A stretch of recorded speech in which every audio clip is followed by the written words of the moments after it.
You can be exploited in ways that you did not anticipate or intend. Mitra Ahouraian is an entertainment lawyer based in Beverly Hills. You might not know her name, but you will definitely know her clients' names. She represents some of the top creatives, producers, and financiers from Hollywood and beyond. Mitra's experience includes negotiating and drafting deals across film, television, music, and publishing. Her firm specializes in entertainment law, intellectual property, and structuring artists and production deals. She advises on all aspects of motion picture and television development, financing, production, and distribution. Previously working for globally renowned firms, Mitra has negotiated and structured artists and production deals for all media, and also guided major record label mergers and served as counsel in high-profile copyright cases. Mitra has also taught entertainment business essentials at the Los Angeles Film School, and we are delighted to have her on the Audition show. You should worry anytime someone says like, oh, it's in the contract, but that's never going to come up Then take it until out, right. it does. Mitra, welcome to the Audition show. Thank you. Tell me in a few sentences, what do you do and why is it important for actors? Okay. I'm an entertainment lawyer. What I do or try to do is protect producers, actors, directors, writers, anyone involved in the industry. My job, if I represent them, is to protect them and to find a fair deal. And why is that important for actors to have someone on their side like that? It's so important because I'd rather have a call from you now than a call from you when something's gone bad and you got to spend a ton of money to fix a bad contract that you might have given up rights that you didn't realize. You might be restricted in some way that interferes with your career and your goals, or some other deal that's on the table, or some other job. You can be exploited in ways that you did not anticipate or intend, which we'll probably talk about AI a little bit. That's an important factor, but there's a whole host of ways that your image and likeness can be used outside of the scope of what you thought it was going to be used. So all of this is really, I'd say, not only is what entertainment lawyers do important, but really crucial, particularly at early phases when you have a lot less negotiation power. And thinking about that time when someone does have less negotiation power, it's probably at the start of their career when they're not earning much money.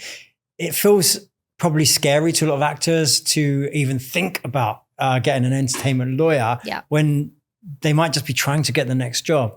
How do we incorporate a call to somebody like you into that equation? We don't even know what work we're doing yet. You know, it really is such a catch-22. And it's something that I've struggled with as a lawyer who has a soft spot for creatives.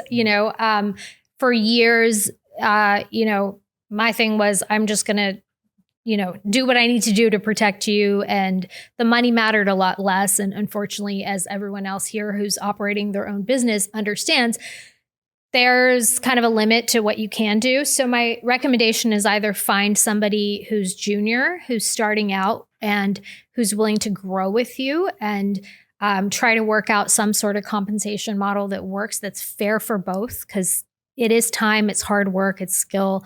People always say lawyers charge so much, but it's like, we come out of school with $250,000 in debt, and we've put in our time, and we've put in, like 7 years of sacrifice at least. And so, it's sort of the wisdom and experience that comes with that, and the knowledge that comes with that really needs to be valued. So as an artist coming out, not coming out, but really at a point where you have to balance paying your bills and also having to compensate the people around you, especially now coming off of the strikes and also the economy and interest rates and all of that. I think everyone's thinking about that. But irrespective of all of that, it's very hard for people to rationalize having to pay a lawyer. It's very hard. And I think that that's something that I've also struggled with, because I get what it would be like on the other side, but I also understand the importance of it. I've seen so many times the things that can go wrong if somebody doesn't have a lawyer early on, or really at any point in their career. So my best advice is try to find someone who's junior. You might not be getting 100% of what you would be getting with a senior attorney or with somebody who's been doing it a long time. Pay them fairly what you can afford. Or this is my preference, is start to create a budget for legal. Just like any other expense, like really set aside money and create, like, know that when you do any sort of deal, there should be some amount that's set aside for legal. And that's going to leave you, in a situation where you're empowered, where you know that you can call someone and count on them, and that you know that also people are going to take you seriously as a professional when you have representation. And I know this also applies with agents and managers, is that you are treated more professionally and more respectfully, and people know that they can't get away with as much as they would try to get away with if you didn't have one. So let's touch on that. So a lot of people will be listening thinking, well, I have an agent and a manager. Aren't they supposed to be looking out for me? Yeah. So what we do is very specialized. There's a lot of talented agents and managers who have seen contracts, of course. Agents, there's also a lot of agents that are lawyers, and that's, of course, an advantage to have. But an agent's job is to really negotiate the big points, like how much money are you going to get? What's your trailer going to be like? Do you get MFN on X, Y, and Z? What's your pay? What's MFN? Most favored nations, which is what everyone wants, which is to be treated the same as, you usually want to be tied to someone who would arguably be paid more than you. But it's something like, I want to be MFN with my set conditions. I want my trailer to be exactly the same as my co-star, or I don't want anyone else getting paid more than me. So, anyone who's sort of on my level, if I'm taking less pay than I normally would, I want to at least know that someone else is not getting paid more than me. So it's really being treated equal and not less. But those kinds of things, these sort of bigger points, and I want to say they're much more focused on the money. And I hope I don't piss off any agents here, but agents make a commission. Right? It makes sense. So they would be focused on the monetary. It makes sense that it would be that they're trying to get you the most money, and that's amazing. And that role is so important.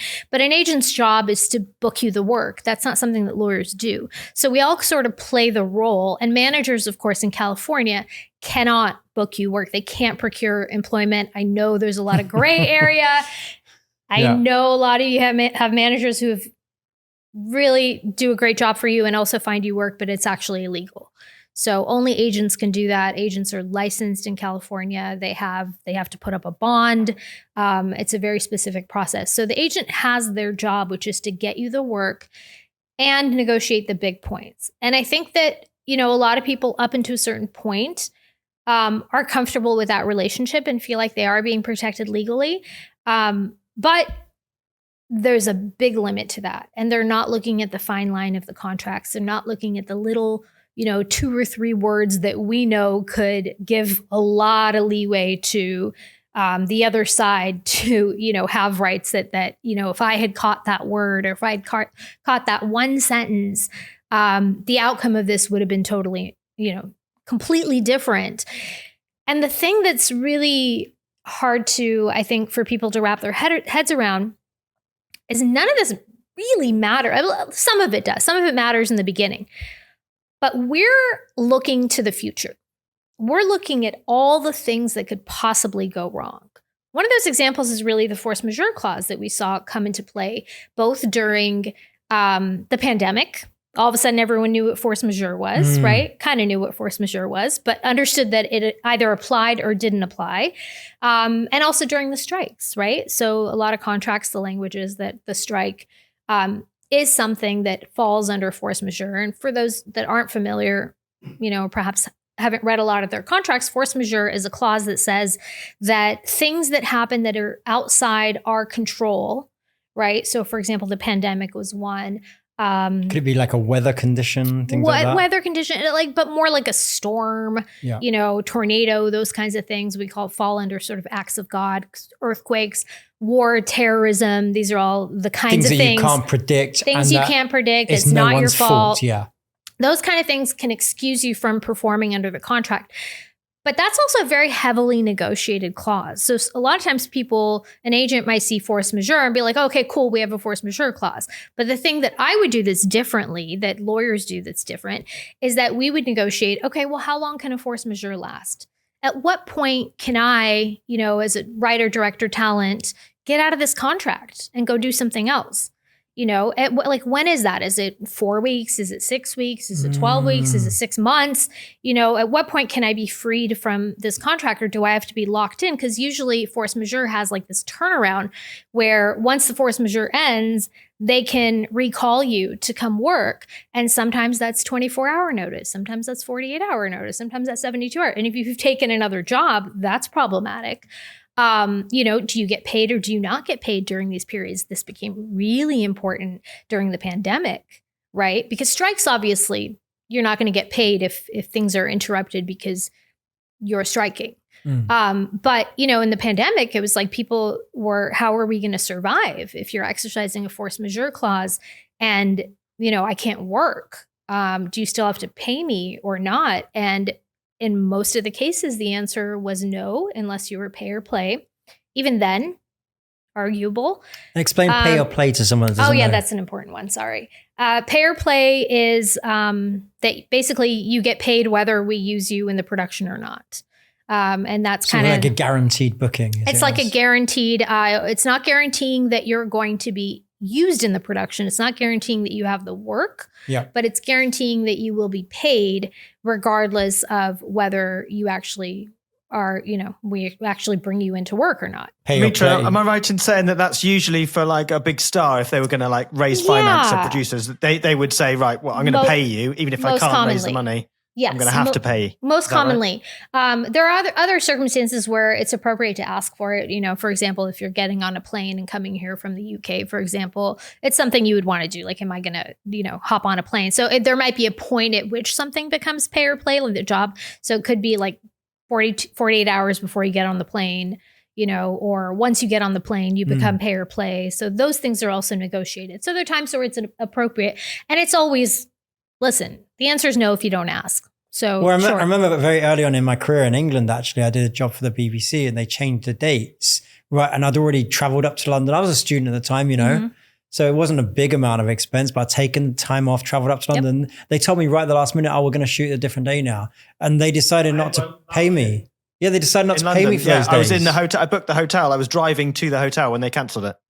Right. So we could have used you there, Mitra. Yeah. There's 1,000 examples, but that's it. That's something where, you might not get that, but it's something that if you ask, it's a very reasonable ask. Yeah. So it's something that would absolutely be considered. So now at what point in the equation should the lawyer start getting involved? And as an actor, when should we think about that? I understand you said we should really be thinking about budgeting for that in the long term.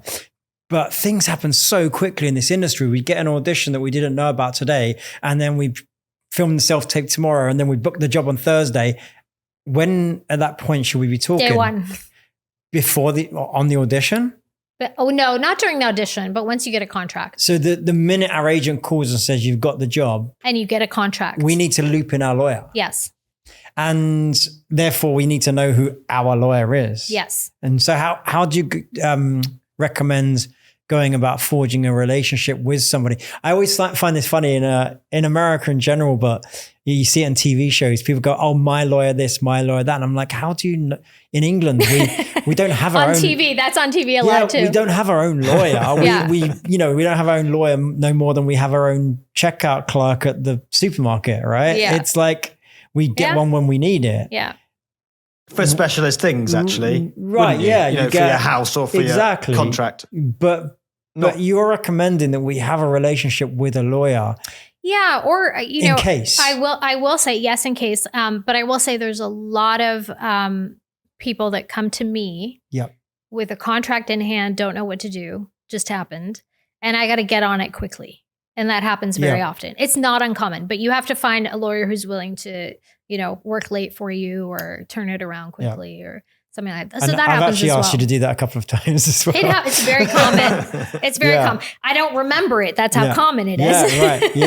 Yeah. No, it's interesting because one of the examples I had, I was asked to do what would be a reality show contract, but as a TV host. Oof.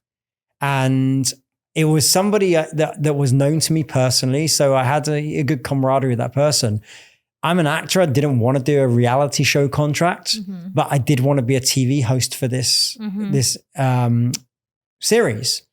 And it got to the point where I was literally in Vegas, ready to shoot. We were down in the casino, and I was calling the legal department at midnight, fine-tuning these points because I didn't agree with certain things in the contract. Like, I remember one of the clauses was, we reserve the right to distribute embarrassing footage of you. Yeah. And I said, like bloopers and right. Yeah, And I said, no, I'm not cool with that. And they were like, yeah, we're not going to do it though. That's just in the, I said, we'll take it out of the contract then. I was working, I can't remember if it was you or another lawyer that I was working with, but we were going backwards and forwards right till the final hour. And they were sitting there saying to me, God, we can't even shoot you until this is done. And I said, you guys should have tied this up sooner. Sure. And that was one of those moments where I was like, wow, this is really, right on the wire, midnight in another state. That's a strategy, right? And reality TV is known for that. To put pressure on you. Is to hand it to you on set. Okay. Right. Is to give it to you last minute. Is to tell you this is all standard. We won't change anything. Which a lot of times if you don't have any leverage at all, because if it's not you, someone else is dying to get on TV and will be in the show. Yes. And they'll move on from you quickly a lot of times. But there are things that, you can't do what you would do with a normal contract where I would go in and make all the changes I want to make. You kind of have to pick and choose with the reality TV contracts because it's a different world, but it's a strategy. If anyone says, hurry up, we need this by Friday, or hurry up, it's usually a tactic. It's not like nothing moves that quickly. Right. And I remember this as well because it feels like there's two contracts. There's one for fiction and there's one for non-fiction. Yeah. And even though this wasn't technically reality show as you think about it, like a competition show or a Real Housewives, it was under a reality contract because it was more of a documentary style show. Yep. And those blanket contracts, they have a lot in them that you've got to be careful of, right? And also you should worry anytime someone says like, oh, it's in the contract, but that's never going to come up. Yes. Okay. Yeah. Then take it out. Until right. it does, Until it does. But let me ask you this. How long was your contract? What in terms of pages? Pages. It was about not that long. It was like probably 6 or 7. Oh, okay. So that's worrisome. Rooms. Normally they're like 30, 40 pages, Yeah. right? Which is, also encouraging you not to go through it all and have a lawyer and spend all this money on it. But also, the short contracts actually worry me more because you do get a lot of the blanket statements. You do get a lot of the details left out. The catch-all kind of things. Yeah, you get the catch-alls. There's a lot of details that aren't in there, which means they're open for interpretation later. Like, oh, we didn't put in here that we can't do this. So it's actually the show when someone says, oh, I just have this 3-page contract or this 4-page contract. I'm like, okay, we're going to have to do some work on this because it's not going to be, very rarely is a very short contract something that has all the things that you need to protect you. Now, if someone's working with their friend and they're doing their own stuff, would you recommend, how would an entertainment lawyer fit in with that? Because they might just have an agreement on a bit of paper, just a 1-pager, or they might have something really small. How would you recommend someone goes about making their own stuff with their maybe friends? Nobody wants to do contracts with friends, and it is more important if you are working with a friend to do a contract and to figure things out up front, because a lot of times these conversations don't happen. And if everyone's not on the same page to begin with, this is the kind of thing that destroys friendships. So if you've had a conversation about, okay, well, let's say 2 writers, what happens if like I want to pull away from this, and can one of us go off and still, develop it, let's say, or try to sell it? If that's not figured out, what happens at that point? One person who's angry at the other person for not wanting to continue on with the project, or another person that thinks they should still get everything that they would get as if they were working on the project. Now you have resentment, or a scenario where, you may have one partner who's not really responsive, right? Who takes 2 weeks to get back to you on an email, who's not prioritizing the project. These are things that also happens in purely professional relationships, but with friends, we're so much more forgiving of our friends, right? Because there's this informality. And so if you're in a situation like that, your contract should say, you need to get back to me on emails within 24 hours or 48 hours, Right. And I think people that. think about this in business, but in creative, they don't, because in a business, you would hopefully have some sort of standard operating procedure, operating document, and those memorandums of association and things like that stipulate what each person does for their obligation. Yeah. But in creative, we're so artistic, and I'll do this bit, you do that bit. And it sort of falls by the wayside. And I think a lot of projects do get to that stage where they just get left on a hard drive somewhere because one person can't move it forward. Yeah. It kind of feels sometimes like it doesn't matter unless it's a success. No one has any money to make it go forward. And I've heard that too, right? That's the catch-22. 0% of $0 or 50% of $0 is still right. And if $0. you're thinking of making a quick little YouTube short, you can't possibly, you don't even have $1,000 to put into the production budget. So right. how do you pay a lawyer? Can we use ChatGPT for things like that or not? So do not. Do not. We're not there yet. So Okay. no. But what you can do if you start, if you do have a My Lawyer, right? So if you do have a lawyer that you work with, you can start creating your own templates. I do this for influencers a lot. Like we will come up with what they want, what I would feel comfortable contract that I would feel comfortable with them giving to a brand. Okay. Brands always want to give their own contracts, right? And then we have to negotiate them. But if you as an influencer go in with a contract that you're like, oh, here's my standard contract, like how much more are you going to be treated as a professional? So you can start creating some things that are very specific to circumstances, right? So you can't have a standard, there's certain things you can't have standard contracts for. The majority of things you really can't. But something if like you're doing the same type thing over and over again, then you can start to create your own library of, this is what my standard is. So if you're doing little shorts on YouTube or something like that, you can have a release for anyone that's participating, like those kinds of things. Don't pull your release off the internet if you can avoid it, because there's a lot of mistakes and a lot of releases. But but I would say that and the challenge of being a creative and not wanting to mess up the flow and not wanting to mess up the vibe, to have a conversation about money or all the things that can go wrong. It's hard, but that's why you have a team. That's why you have somebody who could be the bad guy and be like, no, we're not doing this until this is signed. And that's what you have to really allow your lawyer to do, you know, and then that's kind of the unfortunate reality of who, the lives we take on is that we're going to be the bad guy so that you can create. But you're like the nicest bad guy I know, actually. I don't know. I mean, I've always represented you. You're one of the nicer bad guys. I am. Yeah, I try to be. There's definitely a way to practice law that's respectful, that's fair, that, it's something that's honest. Yeah. There are ways to do it, and that's what I try to do. So kind but firm. Kind but firm, yes. Yeah. Well, I mean, you've been on the Hollywood scene for a long while. So you've repped a lot of big names. You've repped all angles from actors to writers to producers. Do you find that your clients generally come to you because you're known in Hollywood? Is it through regular networking, or you've been on the super lawyers list? How do people find you? For me, it's always been word of mouth. I never advertised. I don't think I don't even do SEO on my website. You don't have a billboard with your name on it. Don't. Be like, call 1-800-Mitra. It's really a missed opportunity, I gotta say. If there was a cool way to do a billboard, and believe me, I have thought about it, and there is no way to do it without it being cheesy. But also nobody wants their lawyer on a billboard. I don't know. Like that's not my vibe, but it sort of looks hustly, doesn't it? To me, it just feels, I don't know. Yeah. I'm not one to sell myself. That's not my personality. Yeah. If you like my work, if you have a friend who likes my work and likes working with me. And again, like also not everyone's going to vibe with every lawyer.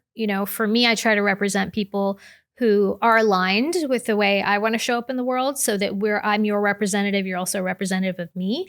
And I think that's really important, that your lawyer represents the values that are important to you. So for example, I have a client who's like, you know what, this is the most important thing to me.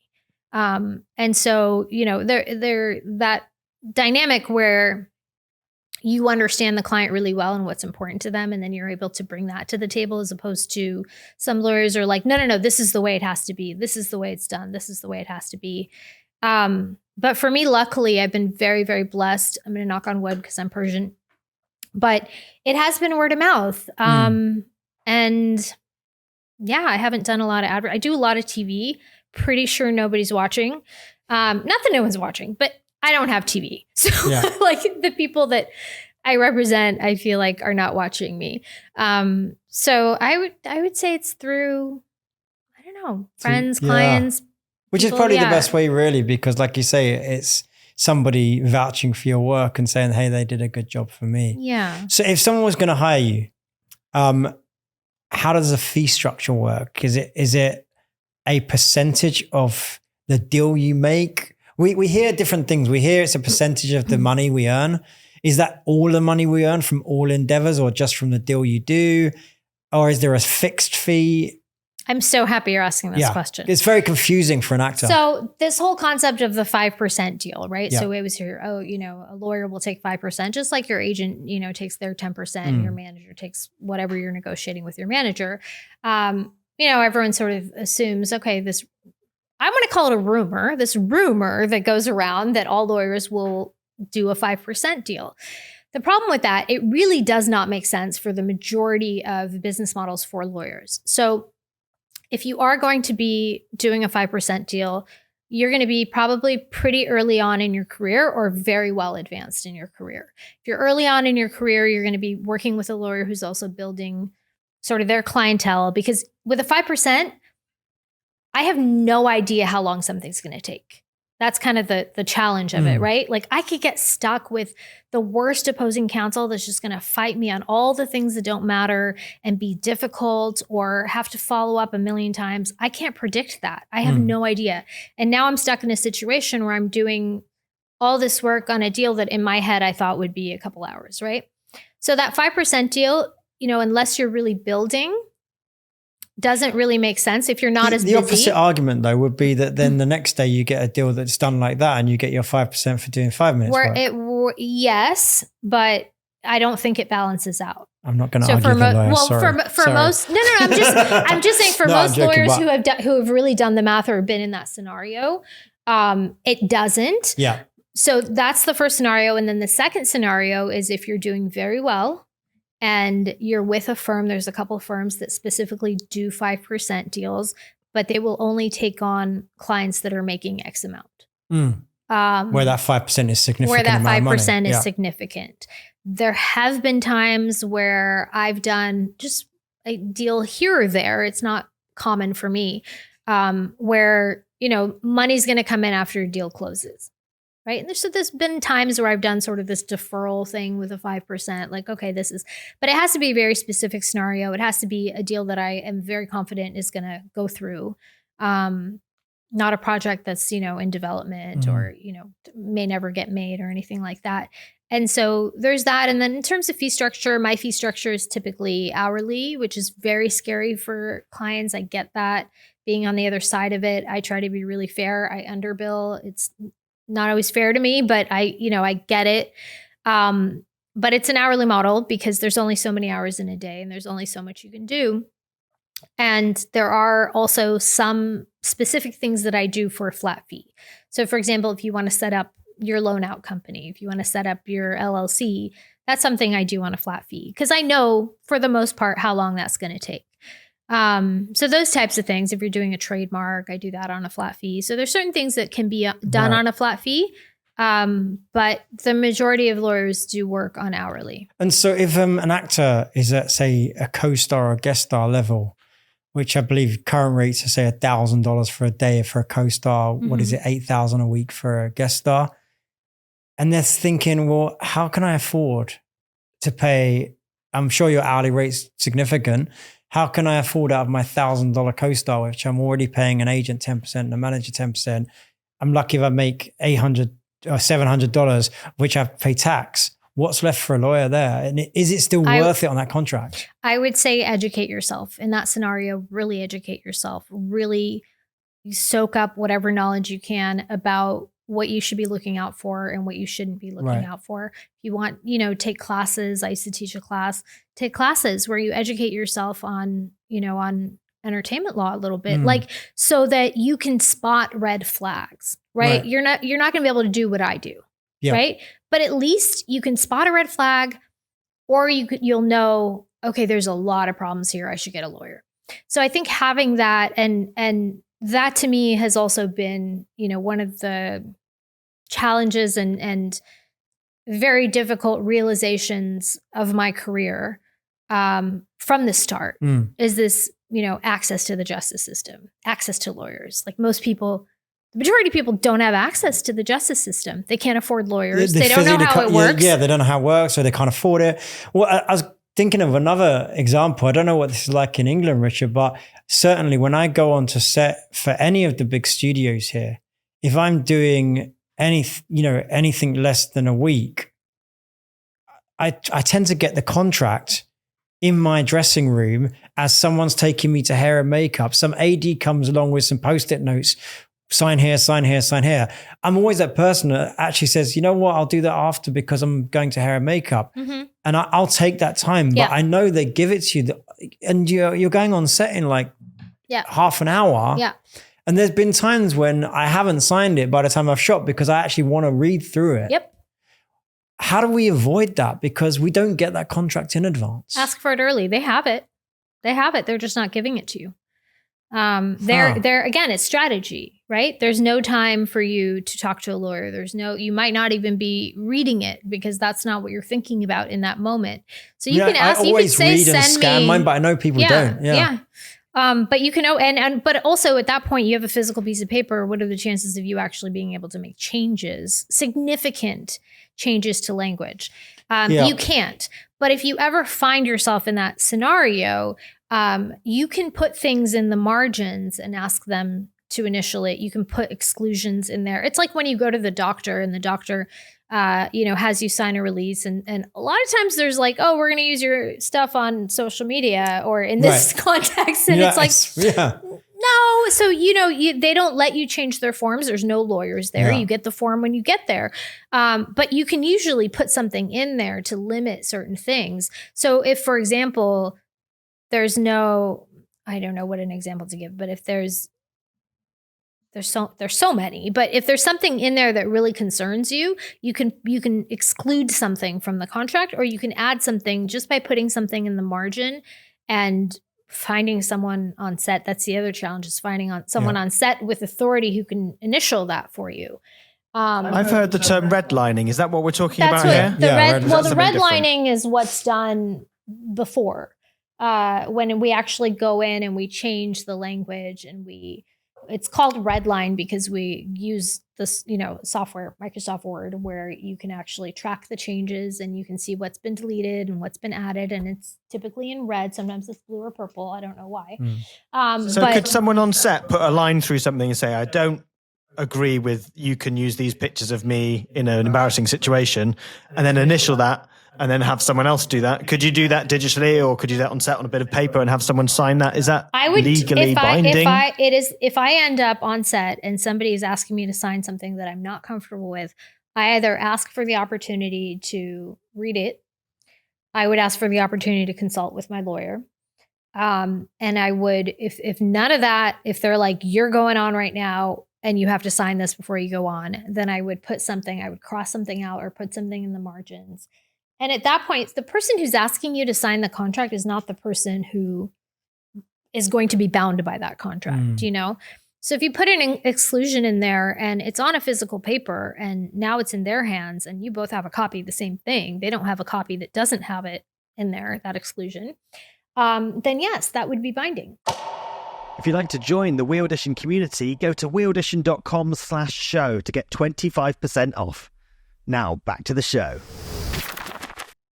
Right, and so getting back to that point of like co-star or guest star roles, though, I would assume that in most examples those contracts are quite standard. But also, playing devil's advocate, what do you say to the actor that says, "Well, I don't want to rock the boat. I'm on set, and I really want this job, and I really need this job. Are they going to kick me off the job if I don't sign this contract?" And that's the position that they are usually deliberately putting you in, unfortunately. And what if I get blacklisted and I never work in Hollywood again because I've been complicated? Yeah, I would say try to avoid being in that situation by always asking for your contracts. There's never not going to be a contract. Right. No one's going to use you on a production without having a work for hire, without having a release. There's always a contract. I'm just saying generally it comes to you in the dressing room. But that's what I'm saying is set. There's never not going to be one. So you have the right to ask for it early. Right. And should you always take pictures of your contracts? And if it's copies? being handed to you, yeah. But a lot of time, most contracts I do are signed digitally and they're all taken care of before anything happens. And I don't have paper. I'm paperless. Very happy with that. No paper. So I won't even accept hard copies. Right. So it's all done digitally. So I always say to my client, here's the digital file, put it somewhere safe.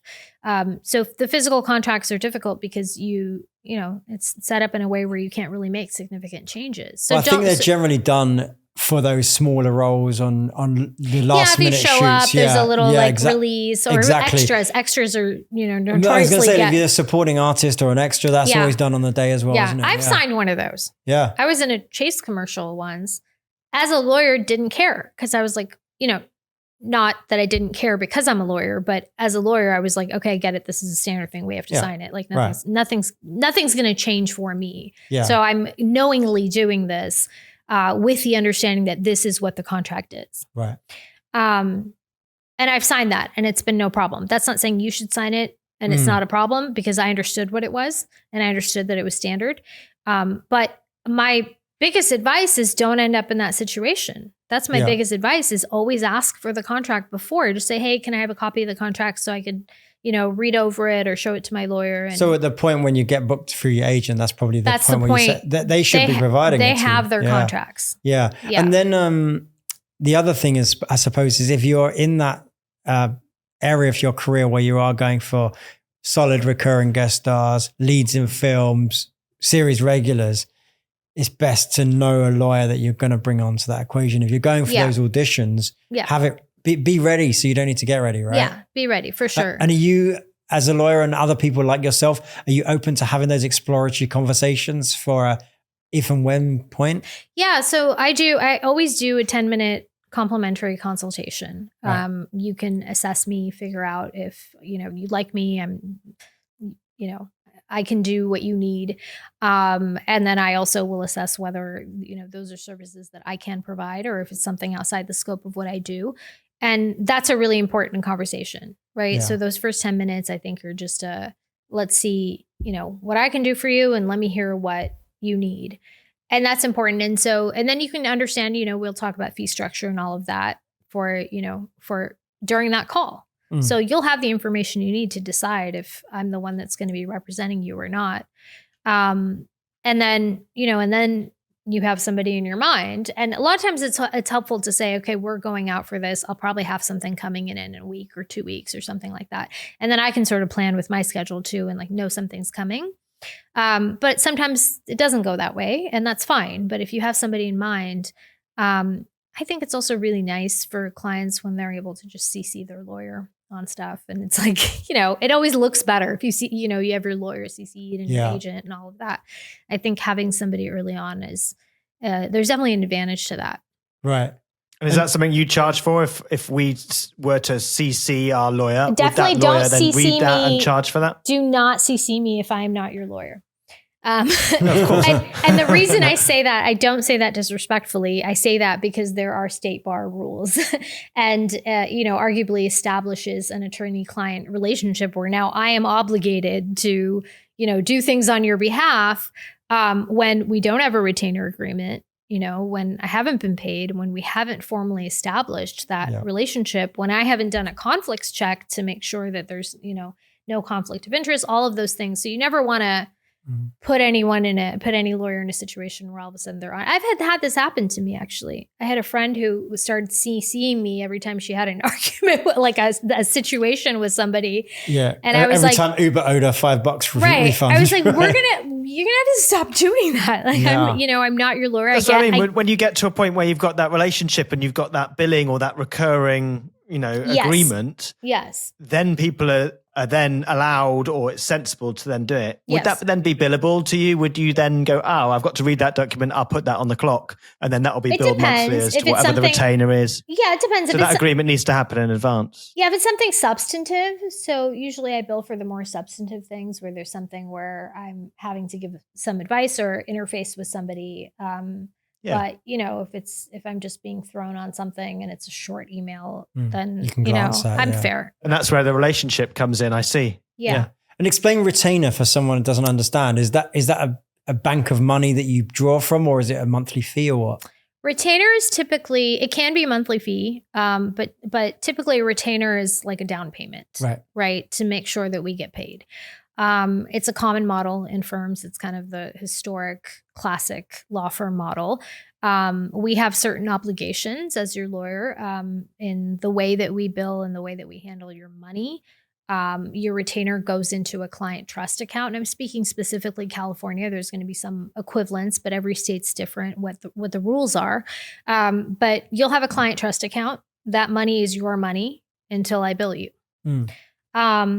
And whatever, and most lawyers will have a minimum that will either be standard or depend on the job. If it's a bigger job, then it's going to be a bigger retainer. Put in the client trust account. As you are invoiced, the money comes out of the trust account. You may be asked to replenish it to bring it up to a certain minimum. Or, you just if the matter's done, you could let the rest sit there for the next time you got to put in a call and ask a question. Or, if you want the money back, you can always get them. It's your money, So that's kind of the way it works. That's the concept of a retainer. But when people say retainer, there's another meaning too. And that's when you have a lawyer on retainer, you always, have a certain amount that's sitting in your client trust account so that you can make calls and ask questions and get guidance and send over contracts and all that. And that's kind of this ongoing retainer that, would allow the lawyer to be available to you right away. Right. And talking about the California and other states part, and also internationally, a lot of our listeners are from around the world. If you're hiring a lawyer, can that person practice in all countries? What if you're in LA, but the job is in Romania? And how does that work? Yeah, so that's decided on a case-by-case basis, and your lawyer has an obligation to decide whether this is something they feel comfortable with, because they have a duty to represent you in a way that they know is competent. Right. So if I don't feel comfortable with the laws or if I don't feel comfortable doing a particular deal because it's very foreign to me, then I will help you get local counsel. So if it's somewhere where a lot of times a contract will come in another language, let's say, and the laws will be different, and we will have to then get somebody local, and I will help manage that for you, and maybe get it translated so we understand. But that happens more rarely because a lot of times you're being engaged by a U.S. production company. If we're talking about, actors or directors, typically you're being engaged by the U.S. company who is then doing a co-production with a foreign company. So you can always do your deal with the U.S. company, assuming they're structured that way. Right. And then you avoid having to understand, other areas of law. And then domestically within the country, I do deals with New York. I do, so a lot of, if I'm representing a company and they are based in California, it's very easy. We want everyone to have California rules of law. We want it to be California contracts, regardless of where you are. So that's easy, right? Do you ever redo contracts? Do you ever have to go over stuff that's already been agreed and everyone's fighting? And do you ever get involved with that? All the time. That must be tricky. Yes, that's a big part of the job. Yeah. Do you mean after they've been signed? Just interested. Yeah. If someone does a job and they've agreed one thing in good faith, and then, down the line, things get bigger, or one person maybe turns into a superstar, or one show goes like mad and they never agreed to be doing something. Maybe people have different leverage and they want to change their mind or renegotiate. Yes and no. How does that work? Yeah, that's a great question. For the most part, we consider the contract to be the rules, right? So you signed something, that's what you agree to. Circumstances changed. You can certainly find one of the things I love to do is strategize, right? Because there's the law and then there's kind of the real world, right? So there's the implications of like, these are what your rights are, but do we want to go that route? Maybe we'll use some of it and maybe we won't do things this way. Maybe the relationship is really important or something like that. I've had situations where we have gone back in time and, and done things differently or asked for something and because of a relationship that, that things were modified. But I would say for the most part, don't ever count on that because, if you blow up all of a sudden and you've done this little movie that no one ever saw, highly doubt they're gonna come in and pay you more because now you're more valuable or change the terms. Yeah. Well, actually, Richard, when you ask that question, what comes to mind is I think a lot of TV shows are on sort of 6-year or 7-year contracts when there's a pilot. And then after year 3, sometimes you hear of the cast renegotiating. They come together and they go to production. Now they're not guaranteed that new fee, are they? So what leverage do they have if, let's say, a show's in its 3rd season, going to its 4th season?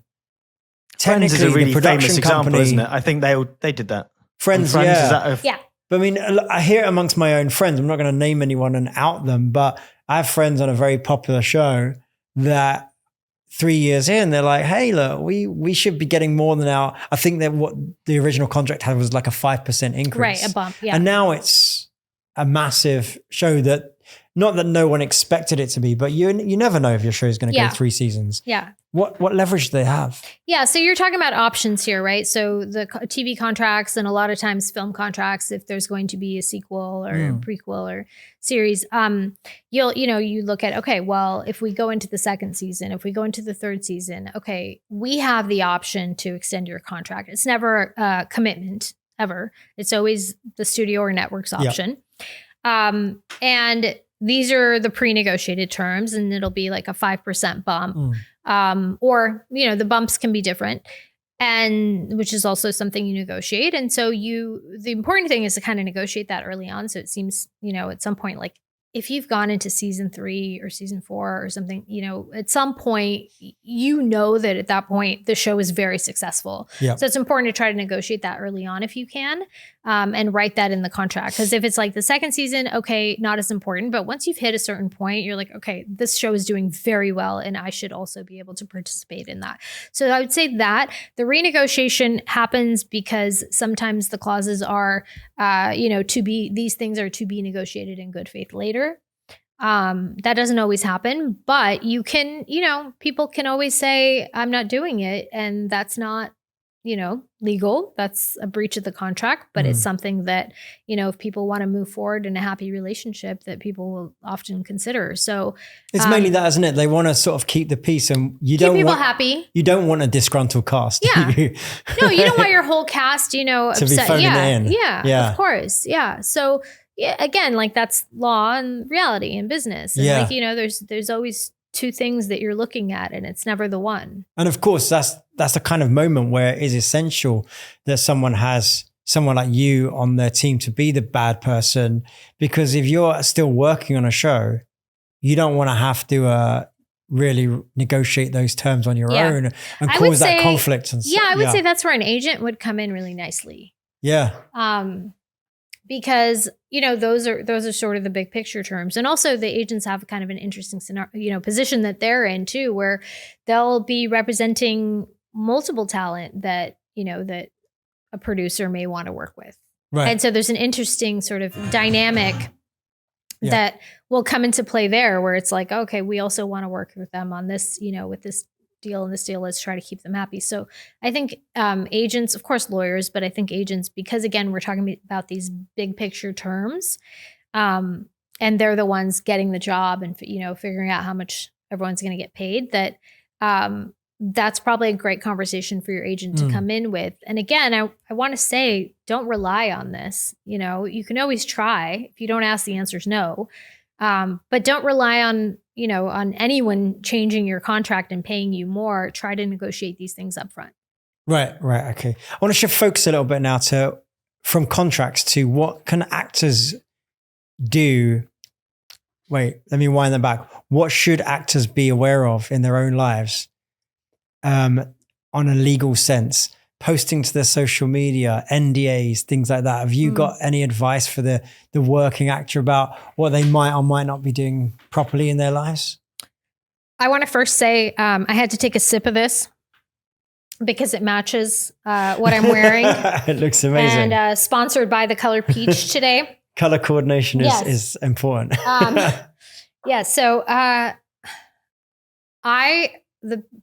the piece of advice I would give is get really clear on your brand. That's going to help you in everything. And keep that in mind with everything you post. Keep that in mind with everyone you work with. Keep that in mind with the brands you work with, the people you work with, the projects you do. Always think about that. You don't ever want to represent yourself in a way that's going to be inconsistent with the brand that you want to put in the world. And I'm not speaking to influencers. I'm speaking, of course, influencers, but don't want to get that language mixed up. I'm very specifically speaking to talent, right? So figure out who you want to be in the industry and always operate consistent with that. And if you keep that as sort of your North Star, I think that the little decisions are going to be a lot easier. Just be clear on what your goal is. Yeah. Now, in terms of social media, people put pictures out on their socials. We're in a political year where a lot of people have a lot of opinions, quite rightly so. But should actors be careful about what they're saying about their thoughts about the world? Or as we saw in the strike, one thing I thought was really interesting was how vocal people were about studios during the strike, and whether that would come back to bite them. You could sit there and say, well, I can empathize with an actor feeling this angst, and at the same time, slandering or being malicious to your future employer, is that a good idea? Yeah. So social media and causes and your big opinions on things that are controversial is very tricky because, pardon my French, you're damned if you do and you're damned if you don't, right? Well, everything's controversial in a way, isn't it? Everything is in a way controversial. But if you speak out on it, there's people who are going to not like what you have to say. And if you don't speak out on something, everyone's like, why aren't you talking about, this and this? Right. So I feel I have a lot of, compassion and empathy for really anyone who's in a public figure operating in the world and just trying to have a social media page where they, talk about, who they are and what they're doing, because you will almost always be forced into a corner to speak about something that is very much complicated. Like you cannot capture the depth and substance of some of what's going on in the world and process it in, a minute-long video or a slide or, a story one caption. In one caption. It's never, I know so many of my clients and so many of my friends who are celebrities that are just scared to say the wrong thing. And that's real. And you're damned if you do and you're damned if you don't. I think whatever speaks true to you, if you feel like you can speak on a platform and have that platform be, have that communication be honest and a reflection of who you are and enough, I would say don't ever do it from a performative place. That's when it gets kind of, but I think the thing that I worry about most, because this happened to me when I try to do a couple videos, I try to do videos of important things that are happening in the world where I can, in the law, that impact the industry that I can shed some light on and just explain, and contrary to popular opinion, lawyers are not really like pro this, pro that, because we're trained to see all sides. So I can be very removed from things and be very, matter of fact about a lot of things and just say, here's what it is. Here's this side of it. And here's this side of it. So what I found to be happening, besides the fact that I was angering some people who misunderstood some of what I was I was literally explaining what a contract said when the SAG stuff was coming up. What I realized is that people will use your platform to hijack. They will take your post and they will hijack it for their own opinions and their own objectives. And I realized that for me, that is not something that I wanted to encourage or put out in the world. So if ever I had something that was creating an environment that I thought was toxic, that was not representative of who I am, to me, it's very disheartening to see how freely people will tear one another down. And take things out of context. Take and things use out of context. Small pieces of it. Yeah, share it, put their own commentary. I remember people were sharing, there's a couple people shared my video and said something that was like accusing me of fear mongering, I think it was. And I was just like, no, I'm just reading what's in the contract and telling you what it means. But there was, it's a very heated, whenever there's something heated.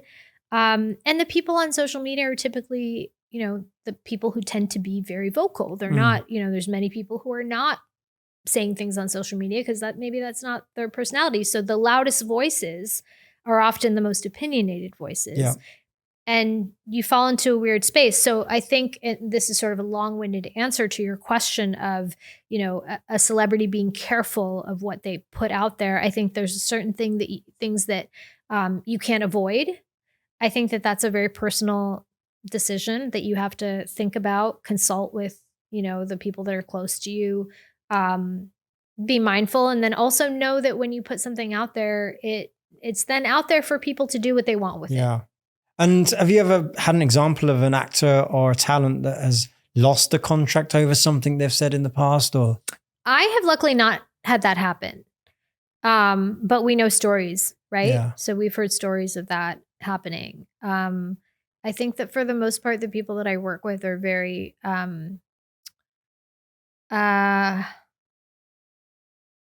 they know who they are, right? They walk the walk, they talk the talk, and whoever's working with them kind of knows what they're getting. Right. So I think that hasn't really come up. Sort of unearthed no surprises in that sense. There's no surprises, in that sense. And what about NDAs? Like we, as actors, we're always getting NDAs these days. We're often not even getting the correct scripts for our auditions.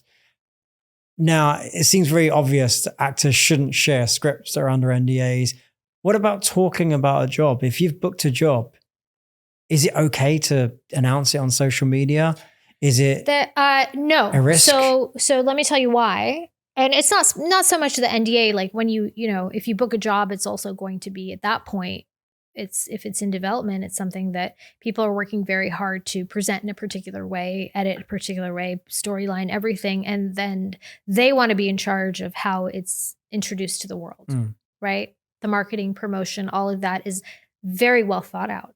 So if you have people who've worked on it out there posting and doing things the way, they want to do it and doing things early and announcing and talking about a project, then all the hard work that everyone's putting into creating a very deliberate creative work that they want to put out in the universe is now almost like hijacked by the way somebody wants to interpret it. So I would say whether you sign an NDA or not, really allow the producers or the network or the studio to take the lead on how they want that presented. If you ever have questions about that, feel free to, ask. But I would say that when you sign an NDA, and you do sign them pretty early on, this is before your contract, of course.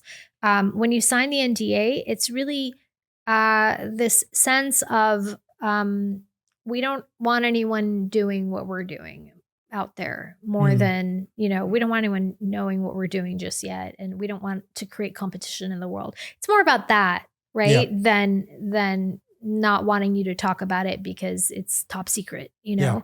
And I think that, as somebody who operates in the industry, these are things that you have to know and respect. And putting things like screenshots or clips from work or a Getty Images picture with the watermark on social media, is that allowed or is that tricky? So for the most part, I think that that's a conversation to be had if it's not in your contract. So if you're going to take pictures from set, right? And like behind the scenes and stuff like that, most productions do not want you to do that. They won't allow it. Yeah. I never even do anymore because it's so often that you can't. Yeah. But I know people that do, and they're asked by the productions to share it at the right time. Right, exactly. Or take it down. There's been both sides, yeah. And a lot of times the contracts will say, take footage of yourself behind the scenes, and then they will tell you when to release it, right? Because they want that out there. That will be in your contract. That will be in your contract typically, yeah. So But if it's a screen grab of something that's already been out, is that considered fair use if an actor's promoting their own work? They've already been on TV? Yeah. So you're welcome to do that, with credit. And of course, there are always exceptions. But something so there's two elements here. One is the copyright to the image, right? So that's a different conversation. Like you mentioned, fair use. Fair use, one of the, these are exceptions to copyright infringement, and there's a 4-factor test that the courts look into. We can go in depth about that another day. But one of the things they look at is whether, if there's like a commentary to it, if it's newsworthy, you have to change it in some way. Like you're using it to open a conversation, or you're using it, to add something to it. Most actors will be catch me on. Yeah. And that's okay. But the better thing to do is to really just ask the network of producers, is this one okay to use? I'm going to promote this and that. So I think that would be again through your agent, because often we don't have direct access to those people. And I think for the most part, so the contracts will say you can't share anything without asking us, except for incidental mention of the fact that you were in something. So that's typically excluded. Once it's on TV. Once it's out. Yeah. You can do. You want to be very careful with behind the scenes. Yeah. Or anything that hasn't been released yet, because again, they want to control the release and what it looks like. But afterwards, you can definitely say, catch me on, because, that's something that's typically written in a contract, that you can make mention of the fact that you were in something. Okay, great. And listen, you've spent a lot of time in Hollywood. What's the most fun part of your job? Do you love the social aspect of it? Do you go to the premieres with your clients, things like that? Okay. Yes, love that. But the thing that I love the most is to be a part of creating something, be a part of like bringing people's dreams to life. And being able to protect them in the process, like knowing that I am being of service in some way, in a way with sharing a skill that I have developed and a talent that I like to think I have, and using all of my gifts and talents in a way that can actually help people bring their dreams to life, I think is very special. For me, one of the reasons I'm in private practice, one of the reasons I started my firm and I'm no longer at another firm working for someone else, is because I want to do it the way that feels very authentic to me. And to me, that is developing long-term relationships, intimate relationships with my clients, where I'm their cheerleader. I'm the one protecting them. I'm the first call if something goes wrong. That's all to me, very rewarding. So in terms of my, what's fun for me, that's fun and gives me a sense of, purpose. And then, of course, the premieres and the parties and all that. I'm not chasing ambulances, and I'm not dealing with insurance agents all day, and the kinds of things that, make people want to get out of even practicing law. I'm very blessed that the people that I work with, I, for the most part, really enjoy, and they're fun people, and I'm not, around lawyers all day. Yeah.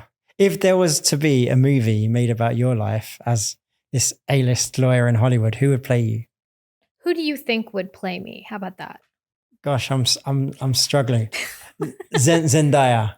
That would be a good role for her. That would be amazing. Oh my God. Thank you for all the reasons.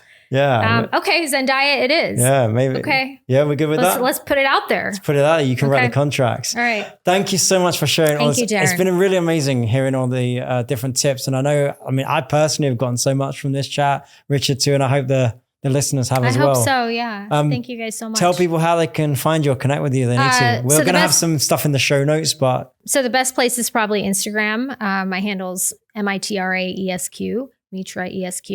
Also my handle on TikTok, not as active there.